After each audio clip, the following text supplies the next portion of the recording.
वंदे यदुपति मोहम कृष्ण ममलम। निर्मल बना करके जीवन मुक्त परमहंसों की स्थिति प्रदान कर भगवान को देने में कोई दुर्लभ बात है क्या? शरणागति। हे मत भटको इधर उधर, शरणागति बहुत जोर का विषय है, ये समझना है। भगवान कहते हैं क्या करना है क्या नहीं करना है, अब तुम्हारे ऊपर ये भार नहीं रहा। बहुत ध्यान से सुनोगे तो आनंद आ जाएगा। तुम्हें ये बात कोई समझाएगा भी तो नहीं समझ में आएगी कि अब तुम्हारा कल्याण नहीं होने वाला। अरे ऐसा ऐसा करे तब जीवन मुक्त होता है। आपको विश्वास नहीं मानना, यहां बात सुनो और उसको बैठा लो।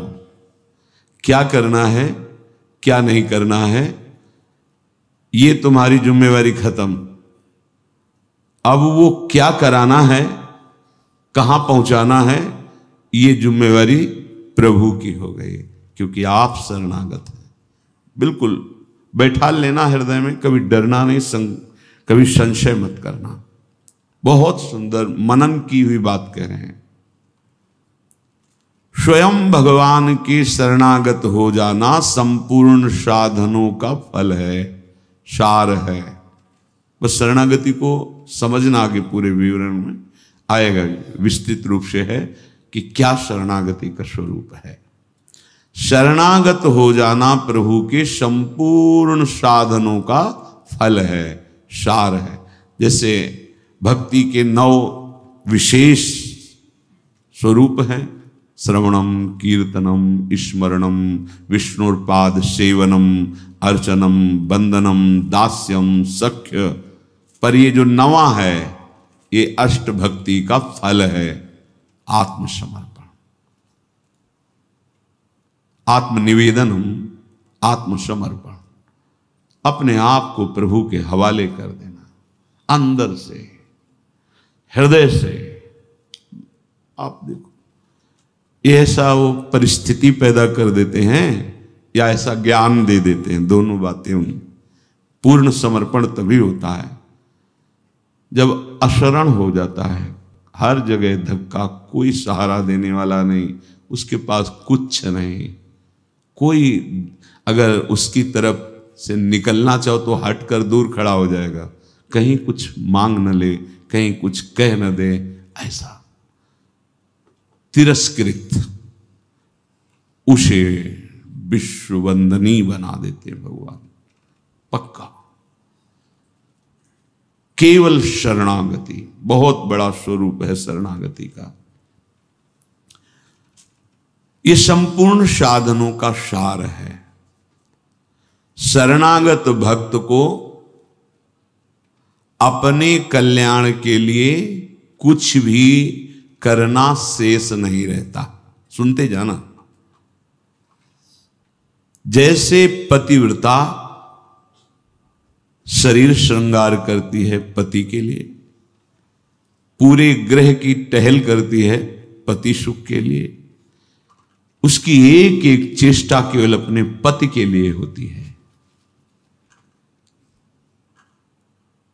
यहां तक कि वो पूरे कुटुंब का, वो पुत्र पुत्री सबका पालन पोषण केवल पति प्रसन्नता के लिए करती है। ठीक बस ऐसे ही शरणागत का स्वभाव बन जाता है। उसकी शरीर की सारी चेष्टाएं प्रभु को समर्पित, सारी इंद्रियों की चेष्टाएं प्रभु को वो शरणागत है। तभी सेवक जी महाराज कह रहे हैं, हरिवंश पतिव्रत हैं जिनके, सुख संपत्ति दंपति जो तिनके। वृंदावन में विराजमान सहचरियों के मध्य में प्रिया प्रीतम के प्रति जिसका ऐसा अनन्य भाव, बोले उसको निश्चित प्रिया प्रीतम प्राप्त होते हैं, उनकी सेवा उसको प्राप्त। ये बहुत बड़ी बात है। ज्ञान निधि, वैराग्य निधि, बड़े बड़े महापुरुष जब थोड़ा सा रस का श्रवण हुआ तो आकांक्षाएं जागृत हो जाती हैं। हरिराम व्यास जी जिसे पद में कह रहे हैं, किशोरी तेरे चरणन की रज पाऊं, बैठी रहूं कुंजन के कोने, श्याम राधिका गाऊं। जो रज शिव शनकादिक याचत, जिस रस के किनका को श्रवण करके याचना करते हैं कि अगर रज मिल गई तो प्रेम मिल जाएगा, प्रेम मिल गया तो प्रिया प्रीतम मिल जाएंगे। ज्ञान समुद्र हैं भगवान शिव, ब्रह्मा जी परम ज्ञान समुद्र हैं। संपूर्ण सृष्टि का सृजन, ज्ञान विज्ञान उन्हीं की तो देन है।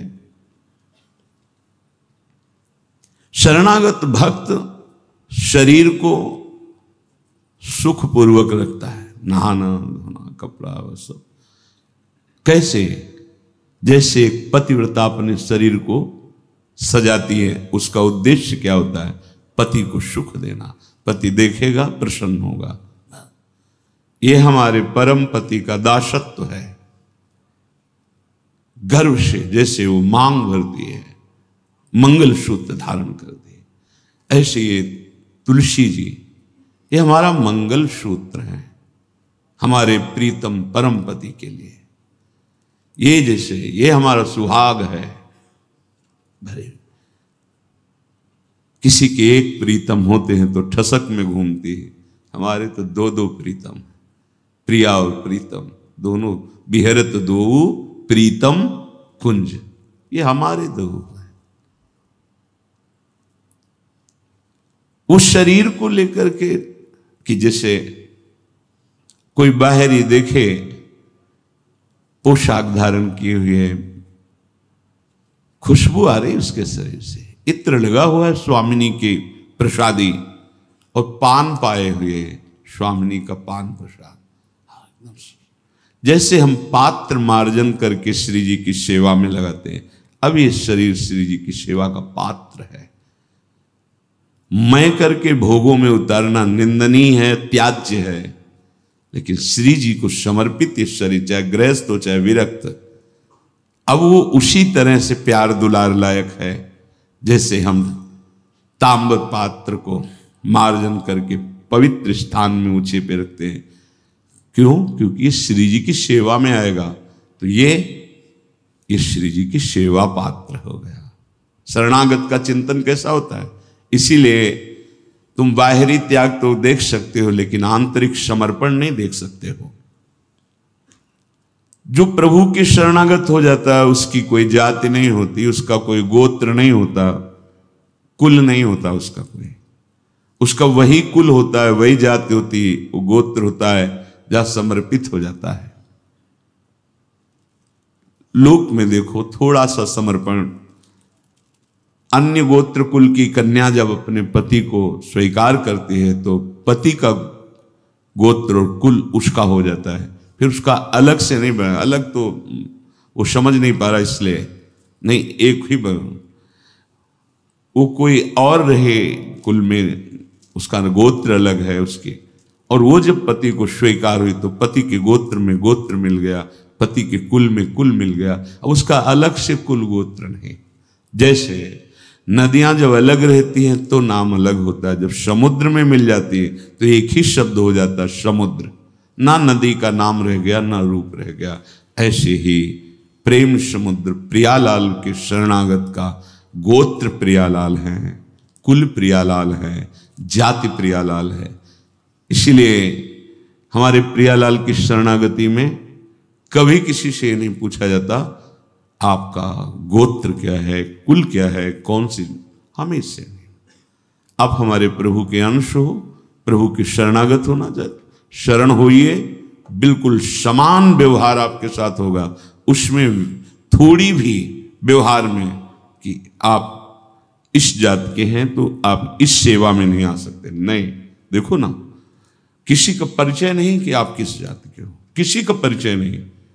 10 वर्ष से आप सेवा में हो, किसी का परिचय नहीं। ये यहां मात्र नहीं, मात है आप प्रभु के हो, बस प्रभु के हो के अपने जीवन को प्रभुमय बना दो।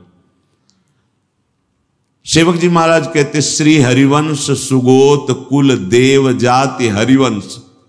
हरिवंश का तात्पर्य वृंदावन में विराजमान सहचरियों के मध्य में प्रिया प्रीतम, यही हमारे गोत्र हैं, यही हमारे कुल है, यही हमारी जाते हैं, यही हमारी साधन है, यही हमारी सिद्धि है।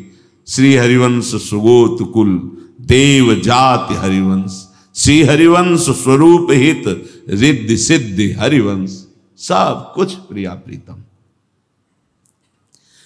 ऐसे ही प्रभु के चरणों में समर्पित जो हो जाता है वो निश्चिंत हो जाता है, निर्भय हो जाता है, निशोक हो जाता है, निशंक हो जाता है।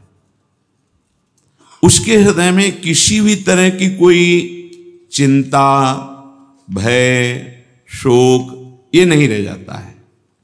पर ये होता वही उसी को है जो संपूर्ण आश्रयों का त्याग करके एकमात्र भरोसा ले लेता है प्रियालाल का, प्रभु का। अब ध्यान से सुनना, जब प्रभु के आप आश्रित हो गए तो अब तुम्हारे अंदर ये चिंता, ये शोक नहीं होना चाहिए कि अभी मेरे अंदर तो भाव सुधरे नहीं। बहुत सुंदर विषय है, हमें कोई उन्नति तो दिखाई दे नहीं रही है, हमारा शरीर भी। समर्पण किसको कहते हैं? शरणागत किसके हुए हो? किस बात के शरणागत हुए हो? ये देखो, शरणागत का प्रधान साधन भगवत प्रेमी महात्माओं के संग से ये होती शरणागति। हनुमान जी नाम जपते, भगवद आश्रित, ऐसे नाम जापक भगवद आश्रित विभीषण जी ने जब हनुमान जी को देखा, उसी समय निश्चित हो गया कि प्रभु ने मुझे स्वीकार किया, और उसी समय से नींव पड़ गई कि अब प्रगट में प्रभु की शरणागति हो जाएगी। नहीं तो साधन तो चल ही रहा था विभीषण जी का, लेकिन शरणागति की बात नहीं थी। परम नाम जापक, परम आश्रित हनुमान जी के दर्शन संभाषण से हृदय प्रफुल्लित हो गया कि प्रभु मुझको भी स्वीकार कर लेंगे। अंततो गत्वा विभीषण की शरणागति पुष्ट हुई, भगवान स्वयं स्वीकार किए। शरणागति होती ही संत कृपा से है।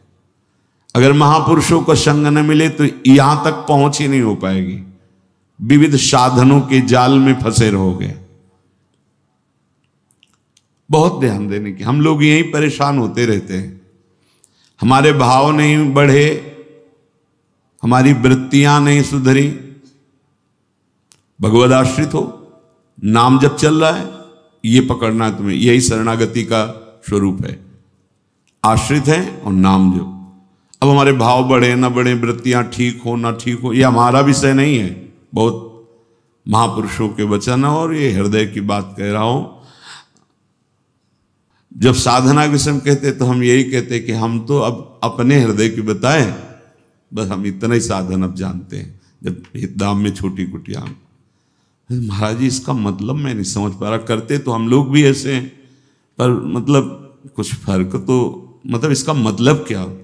हम कहा देखो मतलब तो नहीं समझा सकते, पर इतना कह सकते हैं कि जबान से अगर कुछ निकला तो श्री जी, शरीर से कुछ हुआ तो श्री जी की इच्छा। अब न इच्छा रह गई है और न मैं रह गया है, वो सब समर्पित हो गया है। अब कैसे कब कहाँ हुआ पता नहीं चला। जैसे तुम्हारे किशोर अवस्था में मुछ किस तारीख को निकली पता चला?